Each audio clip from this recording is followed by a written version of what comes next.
ఐశ్వర్య. ఒక్క క్షణం ఆశ్చర్యం. తనని ఐశ్వర్య అని పిలుస్తుందేంటి? అంటే తన గురించి టీవీలో ఏం చెప్పలేదా? ఏమిటి ఐశ్వర్య అలా కామ్గా ఉండిపోయావు? అసలు నువ్వు రోజు టీవీ ఎందుకు చూడవు?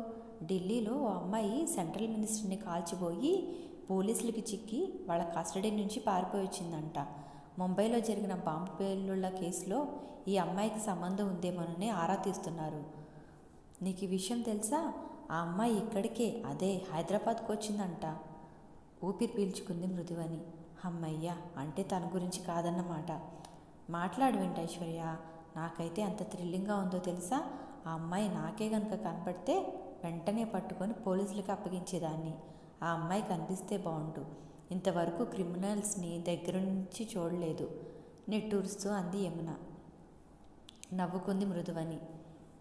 డిఫెన్స్ వాళ్ళ వాంటెడ్ లిస్టులో ఉన్న తను మోస్ట్ వాంటెడ్ క్రిమినల్ అని యమునకు తెలిస్తే అనుకోకుండా ఆమె పెదవుల మీదకి నవ్వొచ్చింది. ఏ ఐశ్వర్య, నీకు నవ్వడం కూడా వచ్చా? అంది తనేదో జోక్ పేలుస్తున్నట్టు ఫీల్ అయ్యి. మృదువని నవ్వి ఊరుకుంది. అంకిత్, రాహుల్, చేతన్లు హాల్లో నేల మీద కూర్చున్నారు. వాళ్ళకెదురుగా టీవీ ఉంది. వీటీవీ పెట్టాడు అంకిత్. యాంకర్ జనం మధ్యకి వెళ్ళి వాళ్లతో సరదాగా మాట్లాడుతూ వాళ్ళకి నచ్చిన పాటలు వేసే ప్రోగ్రామ్స్ అది. భయ్యా, పెట్టక ఈ ప్రోగ్రామ్ పెట్టావా అన్నాడు రాహుల్. అంకిత్ మాత్రం సీరియస్గా చూస్తున్నాడు. యాంకర్ స్క్రీన్ మీదకి వచ్చింది. ముందు పలు వరుస కనిపించేలా నవ్వింది. హలో, ఆదాబర్సే, నమస్కార్, గుడ్ ఈవినింగ్ అంటూ 2-3 వంకర్లు తిరిగింది. చుట్టూ ఉన్న జనం నవ్వలేక నవ్వారు. హలో తాత, చిన్నప్పుడు నువ్వు బామ్మని ఎలా ప్రేమించావు అని అడుగుతోంది. ఆ తాత బోసి నవ్వాడు. చూసారా, తాతకు సిగ్గేసింది.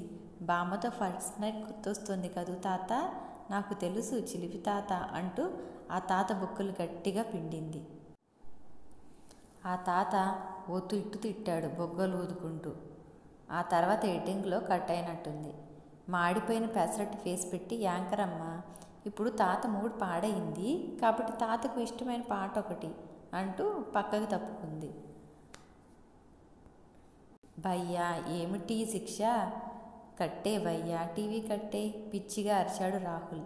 చచ్చినట్టు ప్రోగ్రాం చూడు. వీటీవీలో పనిచేస్తూ వీటీవీ ప్రోగ్రామ్స్ చూడకపోతే ఎట్లా? రేపటి నుంచి నీకు పని లేనప్పుడల్లా మన టీవీ ప్రోగ్రామ్స్ చూడు. ఏంటి చూసేది? పాత హిందీ సినిమాల్లో హెలెన్ డాన్స్. నేను చస్తే చూడను. చూడకపోతే నా ఉద్యోగం పీకేస్తానని చైర్మన్ చెప్తే ఈ ఉద్యోగానికి రిజైన్ చేసి పల్లి బఠానీ అమ్ముకొని బతుకుతా, రాహుల్ తగ్గేసి చెప్పాడు. అదేంటి రాహుల్ అంత మాట అనేసావు? చేతను నొచ్చుకుంటూ అన్నాడు. లేకపోతే ఆ ప్రోగ్రామ్స్ చూడు, ఆ యాంకర్ అమ్మ నగలు చూడు, ఛీ యాక్ అన్నాడు రాహుల్. అంకిత్ మాత్రం ఆ ప్రోగ్రామే కాదు, వీటీవీ ఛానల్లో వచ్చే అన్ని ప్రోగ్రామ్స్ గుడ్ నైట్ చెప్పే వరకు చూస్తూనే ఉన్నాడు. ఆ తర్వాత అతను నిర్ణయానికి వచ్చాడు. వీటీవీ చైర్మన్ ఛాంబర్లో చైర్మన్ పరమహంస, అంకిత్ ఇద్దరే ఉన్నారు. చెప్పు అంకిత్, నిన్న మన టీవీ ప్రోగ్రామ్స్ అన్నీ చూసావా? చూశానన్నట్టు తలూపాడు అంకిత్. వాటి మీద నీ ఒపీనియన్ ఏంటి? అంకిత్ ఒక్క క్షణం మౌనంగా ఉండి తర్వాత నోరు విప్పాడు. మనం ఎవరి కోసం ఈ ప్రోగ్రామ్స్ చేస్తున్నామో, మన ప్రోగ్రాం ఎవరు చూస్తున్నారో అర్థం కావట్లేదు సార్. అదేంటి అంకిత్, ఒకేసారి అంత మాట అనేసావు? మనం కొత్తగా పెట్టిన తైతక్కల ప్రోగ్రాం బాగానే ఉందని కొందరు అన్నారు. ఏం బాగుండడం? యాంకర్ మరీ అంత ఫాస్టా? పిచ్చి పిచ్చిగా మాట్లాడడం, అయిన దానికి కాని దానికి చేతులు పుడుతూ ఉండడం, అతి చొరవ, పైగా అనవసరంగా జనం పర్సనల్ విషయాలు కన్ను గీటడం. వావ్, నేను చూస్తుంటే నాకు ముద్దేస్తోంది అని కుళ్ళుజోకులు వేయడం. మన ప్రోగ్రాంకు తైతక్కలు అన్న పేరు బాగా సరిపోయింది సార్. అంటే ఆ ప్రోగ్రాం అసలు బాగాలేదంటావా? చైర్మన్ అడిగాడు. ఇలా కాదు సార్, ఒక ఇంటికి వెళ్ళాలి. అక్కడ అమ్మ, నాన్న, చెల్లెలు, తమ్ముడు వాళ్ళ మధ్య సరదాలు పిక్చరైజ్ చేయాలి. ఉమ్మడి కుటుంబాలు ఉన్న ఏరియాలోకి వెళ్ళాలి. వాళ్ళంతా ఎలా కలిసి ఉంటున్నారో ఇంటర్వ్యూ చేయాలి. వాళ్ళకు నచ్చిన పాటలు వేయాలి. వాళ్ళ అభిప్రాయాలు తెలుసుకోవాలి. చాలా డీసెంట్గా, పొలైట్గా ఉండాలి. కుర్రకారు ఉసూరు మందురు కదా అన్నాడు చైర్మన్. ఇలా అయితే ఉసూరు ఉండదా? మొన్న మా కాలనీలో ఏం జరిగిందో తెలుసా? అడిగాడు అంకిత్. ఏం జరిగిందేంటి? మన ప్రోగ్రాం బాగుందని ఎవరైనా సభ ఏర్పాటు చేశారా? ఆసక్తిగా అడిగాడు చైర్మన్. కాదు, తైతక్రల్ ప్రోగ్రాం షూటింగ్ జరిగింది. మా కాలనీలో ఉండే గోపాలం మన యాంకర్ అమ్మ చేతికి చిక్కాడు. చిక్కావు చేతిలో చిన్నవాడా అంటూ ఏదో ప్రాస బాగుందని పాడి గోపాలాన్ని పట్టుకుంది. మీ ఆవిడ ఎక్కడా అని అడిగితే సిగ్గుపడుతూ పుట్టింటికి వెళ్ళిందని చెప్పాడు. అయితే నాకు చెప్పినట్టు పంపించావన్నమాట. Very good. అప్పుడప్పుడు ఇలా భార్యల్ని పుట్టింటికి పంపిస్తే ఉండే హుషారే వేరు. ఏమంటావు అని అడిగితే ఆ జీవుడు కెమెరా చూసి రెచ్చిపోయాడు. మన యాంకర్ అమ్మ అతనితో స్టెప్పులేసి పైగా చూసారా భార్య పుట్టింటికి వెళ్తే ఎంత ఆనందంగా ఉన్నాడో అని కనిగీటింది. ఏంటంటే ఈ ప్రోగ్రాం పుట్టింట్లో ఉన్న గోపాలం భార్య చూసి ఆ యాంకర్ అమ్మ గోపాలం కలిసే తన పుట్టింటికి పంపారని, అందుకే అతగాడు హ్యాపీగా ఉన్నాడని ఫీల్ అయ్యి నేను ససేమిరా మొగుడితో కాపురం చేయనని భీష్మించుకుంది. Is it? 100%. ఇలాంటి ఓవర్ ప్రోగ్రామ్స్ ఎందుకు సార్?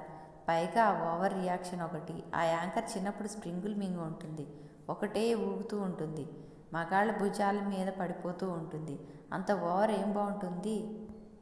చైర్మన్ బుర్రగొక్కున్నాడు. అంకిత్ తమ ఛానల్లో ప్రోగ్రామ్స్ గురించి విశ్లేషణాత్మకంగా చెప్పుకుపోతూనే ఉన్నాడు. సరిగ్గా గంట సేపు నాన్ స్టాప్గా ప్రోగ్రామ్స్ గురించి, వాటిలో ఉన్న డిఫెక్ట్స్ గురించి చెప్పాడు.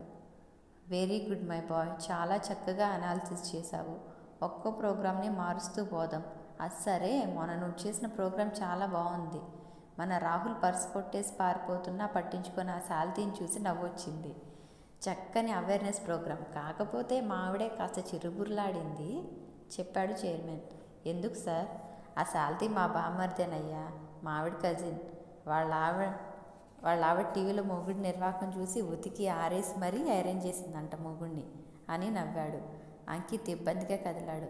చాచా, ఇందులో నువ్వు ఇబ్బంది పడాల్సిన పనేం లేదులే కానీ నెక్స్ట్ ప్రోగ్రాం ఏంటి అడిగాడు. February 14th వ్యాలంటైన్స్ డే కదా సార్. అయితే ఆ రోజు ఓ స్పెషల్ ప్రోగ్రాం చేయబోతున్నాను. ఏమిటది? కుతూహలంగా అడిగాడు చైర్మన్. మనం ఓ స్టూడియోలో షూటింగ్ పెట్టుకుందాం. అంతకుముందే మన ఛానల్లో యాడ్ కూడా ఇస్తాం. ప్రేమికులంతా ఈ షూటింగ్కి అటెండ్ అవ్వచ్చు. ఈ ప్రోగ్రాం పేరు డింగ్ డాంగ్ బెల్. ప్రేమ గంట ఎవరి మనసులో ఎప్పుడు ఎలా పడుతుందో తెలీదు. తన మనసులో ఉన్న ప్రేమికుడు ప్రియురాలి పేరును ప్రేక్షకుల ముందు చెప్పే అవకాశం. కెమెరా ముందుకు వచ్చి తమ లవర్ పేరుని అనౌన్స్ చేయడమే ఈ ప్రోగ్రాం. సరిగ్గా February 14th ఉదయం 10 నుంచి 2 గంటల వరకు ఈ ప్రోగ్రాం ఉంటుంది. Evening telecast. టీవీ ద్వారా తమ లవర్స్ని సర్ప్రైజ్ కూడా చేయొచ్చు. ఒక్కొక్కరు కెమెరా ముందుకు వచ్చి తమ లవర్ పేరు చెప్పాలి. వాళ్లతో ఎప్పుడు పరిచయం అయింది, ఆ స్వీట్ మెమరీస్ కూడా పంచుకోవచ్చు. Wonderful idea. చాలా చక్కని యూత్ఫుల్ ప్రోగ్రాం. ఉత్సాహంగా అభినందనపూర్వకంగా అన్నాడు chairman Paramahamsa. Thank you sir. దీనికి సంబంధించిన యాడ్ తయారు చేశాను చెప్పాడు అంకిత్. Proceed my boy. నీకేది కావాలన్నా నన్ను అడగాల్సిన పని కూడా లేదు. డైరెక్ట్గా యాక్షన్లోకి దిగే. ఆల్ ది బెస్ట్ అంటూ అంకిత్ చేయిని అభినందనపూర్వకంగా నొక్కి వదిలాడు.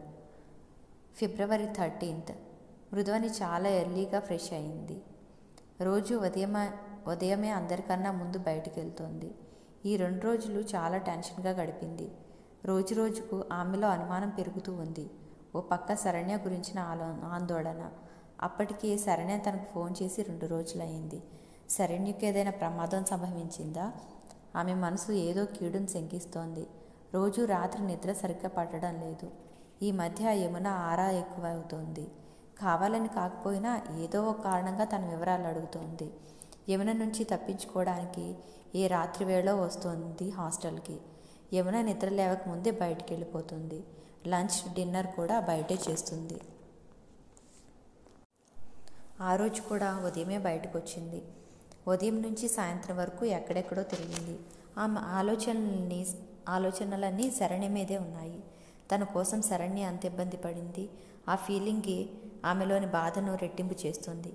ఎక్కడ ఎవరు తనని చూసినా వాళ్ళు పోలీసులు లేవమోనన్న భయం. ఎక్కడ ఎవరు కనిపించినా డిఫెన్స్ వాళ్ళేమోనన్న భయం. రాత్రి 8 దాటుతుండగా పెందరగాస్ స్ట్రీట్ దగ్గరకు వచ్చింది. ఆటో వాడు లోపలి వరకు రానని అన్నాడు. చలి విపరీతంగా ఉంది. చీర కొంగుని తలకి నిండుగా కప్పుకుంది. ఈ టైంకి అందరూ రూముల్లోకి దూరి ముసుగు తన్నేసి ఉంటారు అనుకుంది. వడివడిగా హాస్టల్ వైపు నడక సాగించింది. సరిగ్గా 1 గంట క్రితమే ఆ హాస్టల్ని పోలీసులు డిఫెన్స్ వాళ్ళు చుట్టుముట్టారన్న విషయం మృదువనికి తెలీదు. చాలా క్యాజువల్గా హాస్టల్ను సమీపిస్తుండగా కొంతమంది ఆగంతుకులు హాస్టల్ చివర ఉండే సందులో తచ్చాడడం గమనించింది. మృదువని మెమరీ పనిచేయడం ప్రారంభించింది.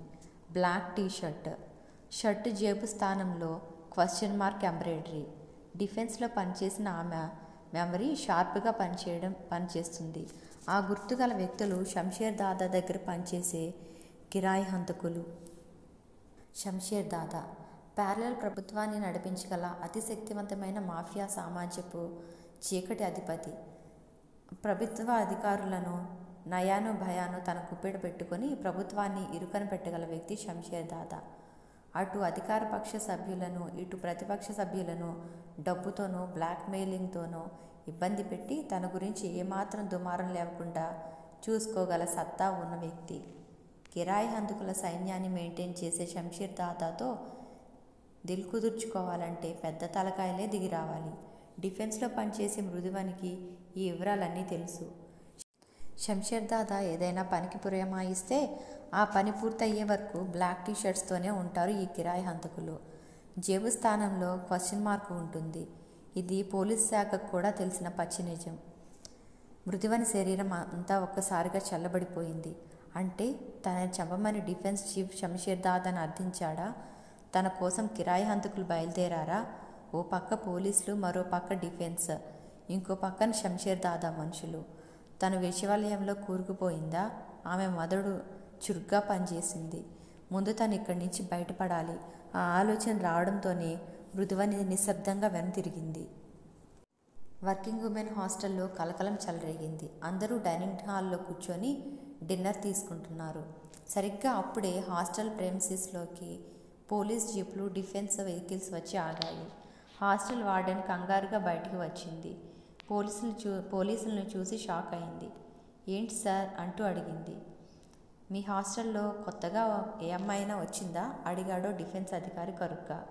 వార్డెన్ భయంగా చెప్పింది. కొత్తగా ఎవరూ జాయిన్ కాలేదు, కానీ ఓ అమ్మాయి టెంపరీగా షెల్టర్ తీసుకుంది, వార్డెన్ చెప్పింది. ఆ అమ్మాయి పేరేంటి? ఐశ్వర్య, చెప్పింది యమున. ఆమెకు ఇదంతా కంగారుగా భయంగా ఉంది. ఐశ్వర్య? అనుమానంగా అడిగాడు ఆ అధికారి. అవును, చెప్పింది యమున. ఆ అధికారి తన జేబులో ఉన్న ఫోటోను తీసి చూపించబోయాడు. సరిగ్గా అప్పుడే అక్కడ ఉన్న ఫోన్ మోగింది. ఆ అధికారి అనుమానంగా ఫోన్ వైపు చూసి రిసీవర్ లిఫ్ట్ చేశాడు. హలో, అనవసరంగా హాస్టల్లో ఆ అమాయకులను అడిగితే ఏం చెప్తారు? నేను హాస్టల్ బయటే ఉన్నాను. మీకు గట్స్ ఉంటే నన్ను పట్టుకోండి. లైన్ డిస్కనెక్ట్ అయింది. ఆ అధికారి వెంటనే బయటికి నడిచాడు. తన కింద అధికారులకు ఆదేశాలు ఇచ్చాడు. ఆ రోడ్డు మొత్తాన్ని బ్లాక్ చేయమని చెప్పాడు. ఆ స్ట్రీట్ మొత్తం మఫ్టీ పోలీసులతో నిండిపోయింది. టెలిఫోన్ బూత్లో నుంచి బయటకు వచ్చింది. అప్పటికే పంజాగుట్ట దాటింది. తనకు కనిపించకపోతే నెక్స్ట్ ఆల్టర్నేటివ్గా హాస్టల్లో ఉన్న అమ్మాయిలను ఎంక్వైరీ చేస్తారని తెలుసు. తన ఆచూకీ చెప్పమని. వాళ్ళని ఇబ్బంది పెడతారు అనవసరంగా. వాళ్ళని ఇబ్బందుల్లోకి నెట్టడం ఇష్టం లేదు. అందుకే ఓ పబ్లిక్ ఫోన్లోకి వెళ్ళి పబ్లిక్ బూత్ దగ్గర ఆగి హాస్టల్కి ఫోన్ చేసింది. ఆ డిఫెన్స్ వాళ్ళు రిసీవ్ చేసుకుంటారని తెలుసు. తన ఫోన్ని రిసీవ్ చేసుకొని తను దొరుకుతుందన్న నమ్మకంతో హాస్టల్ అమ్మాయిలను వదిలేస్తారు. ఆ మెట్రిక్ ఫలించింది. తను ఈ ప్రాంతం నుంచి తప్పించుకోవాలి. ఈ పాటికి నగరమంతా తన గురించి గాలించడం మొదలు పెడతారు.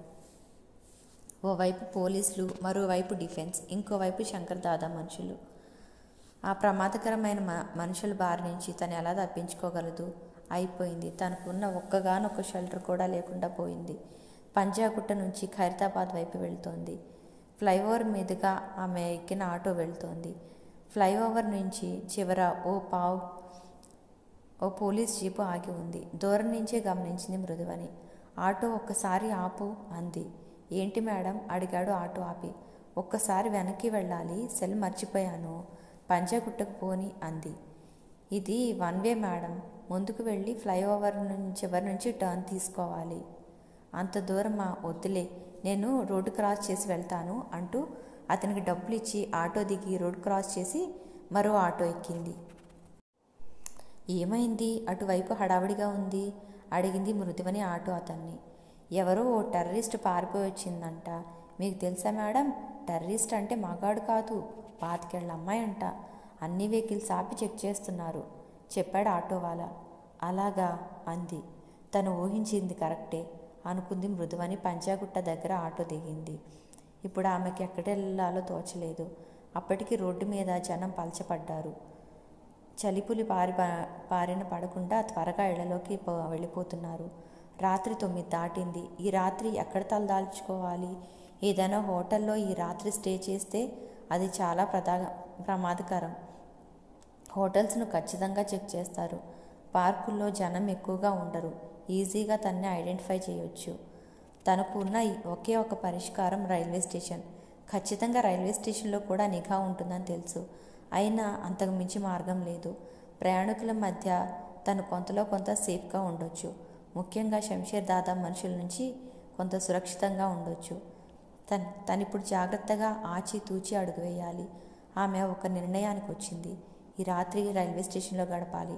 వీలైతే రాత్రికి రాత్రే తను ఎక్కడికైనా వెళ్ళాలి.